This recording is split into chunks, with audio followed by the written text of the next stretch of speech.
bit of a different room to grieve this week. I'm literally out at sea.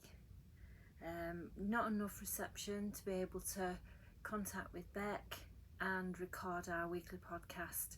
So I'm just going to do a little video on here and hopefully that'll suffice until next week when we can get together.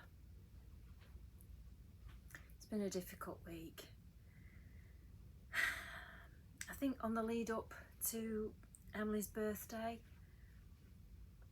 I wanted to do a little bit of a different video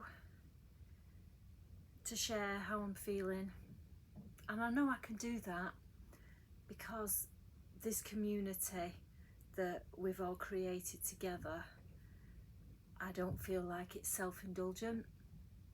I feel like people will get it and understand why I just want to talk about her.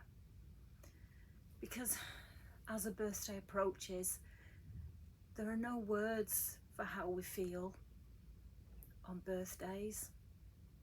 I don't have to explain, it's too painful, and how could there be a word?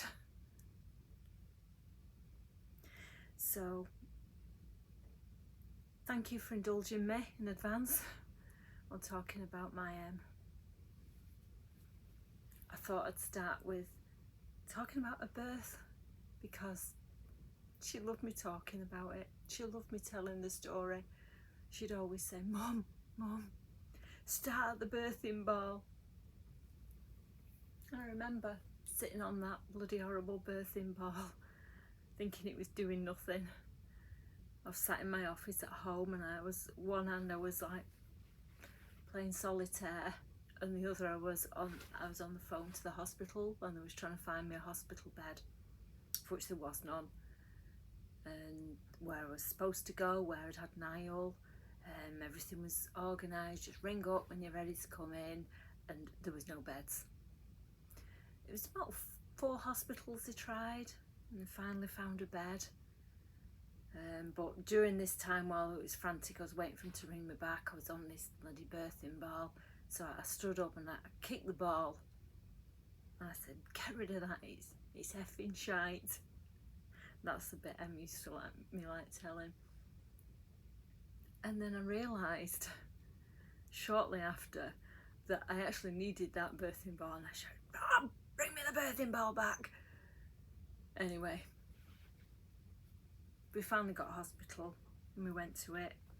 Birth was absolutely violent. There was no other way of putting it. It was quick and violent, and they weren't ready. They said, oh, we'll come and examine you again in another hour. So I won't be in another hour, it'll be over. Nobody listened, and long story short, they had to hold Emily's head in while my husband pressed the emergency button, and they all come running in because there weren't any instruments out. There were no trolley out or anything, and yeah, she came very, very violently. I remember screaming, and the swearing was horrendous, and she used to love me telling anybody that. But the main thing was when they placed her on me, we weren't expecting a girl, and they said, you've got a beautiful little girl, and we went, a girl? We haven't got a girl's name.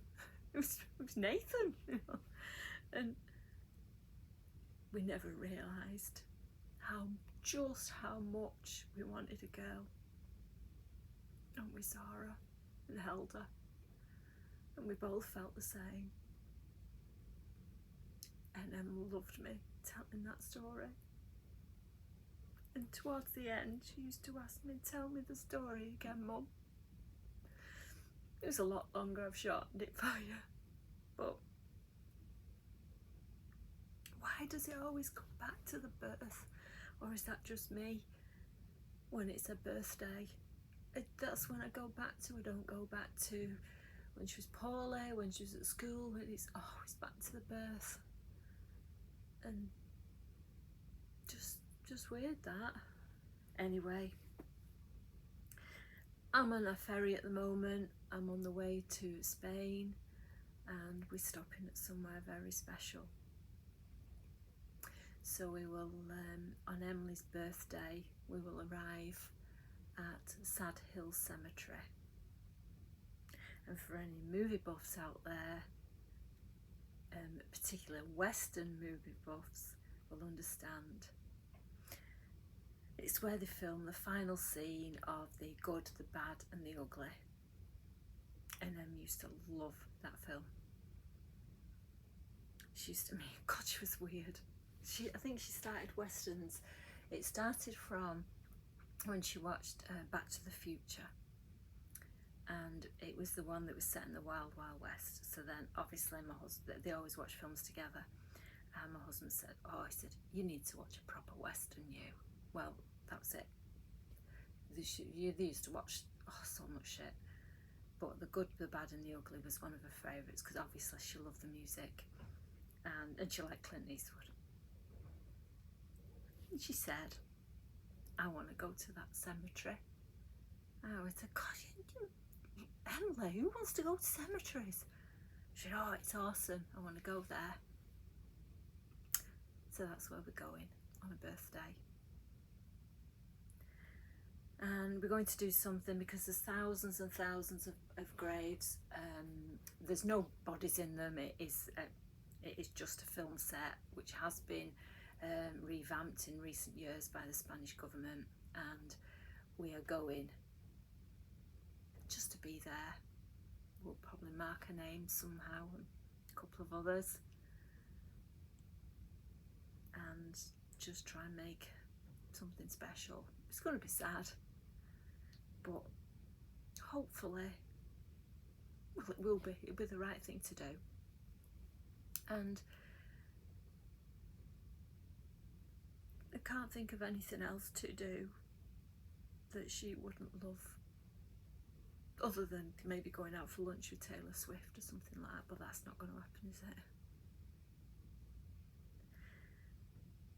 So then we'll get through another year, be our third birthday without her.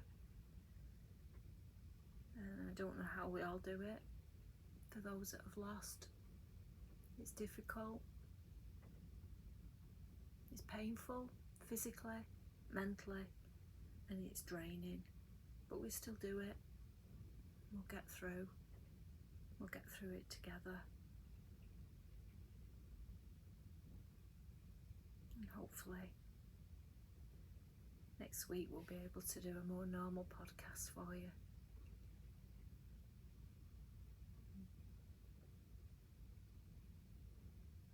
So all I'm left to say now is grab yourself a cuppa, find a comfortable spot, and we'll journey through grief together. Love you, Emily Rose.